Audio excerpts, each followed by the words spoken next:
Now, as we've been finding out, Earth scientists have some very exciting plans to send robots to Mars. And astronauts. Well, later on. Yes, that's right. Robots will go first. Designing robots for Mars is a big job. So today I want us to think about some of the things that robot designers will need to take into account. Like what color to paint it? Stripes or spots? There are some other more important things to think about, Quark. The ExoMars key mission objective is to look for life or conditions for life. That's fossilized organic materials, right? And gases like methane, water, or signs of water. Signs of swimming pools. Water slides. I really don't think they're going to find swimming pools on Mars, but I suppose anything is possible.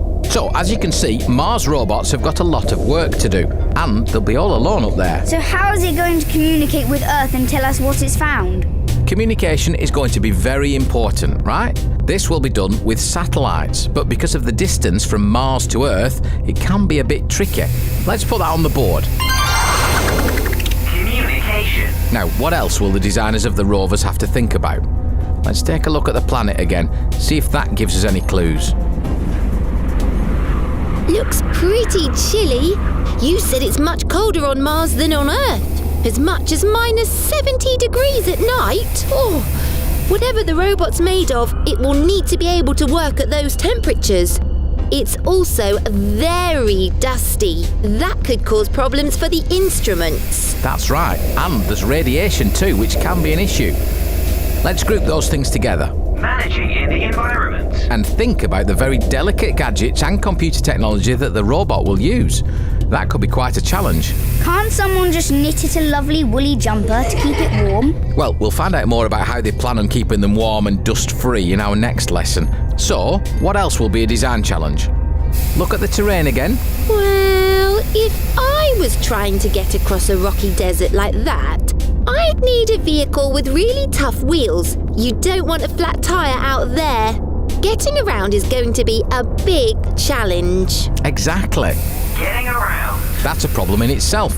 You wouldn't be able to call on a recovery truck if the robot's wheels were damaged, so the design has to be very tough. Navigation is also something to think about. The robot needs to choose its own route rather than waiting for commands from Earth. That's because of the time delay in sending signals to Mars from Earth, and also because the rover will have a better view of what's around it and any obstacles. So how are they going to power it up? There aren't any petrol stations up there. Well, not unless they're very well hidden. Well done, Sam. That's another factor for the designers to think about. Powering the rover. You can't take power sources to Mars. They'd be too bulky and possibly dangerous, so solar panels will be the way to power the robots. But there's another problem that designers will have to think about before any of these. Think about how the rover will get to the surface. Landing. Yeah, I suppose they need to get that right, or there's no point worrying about anything else. Landing the rover. Exactly. Earthlings have sent over 40 missions to Mars to date, and more than 50% of them have ended in failure.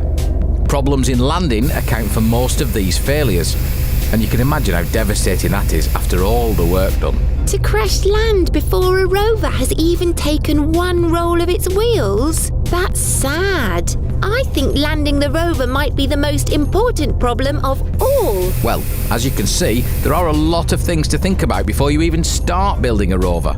In our next few lessons, we'll see scientists tackle some of the problems when we go down to the robotics lab. Deep Space High, Destination Mars. With support from the UK Space Agency.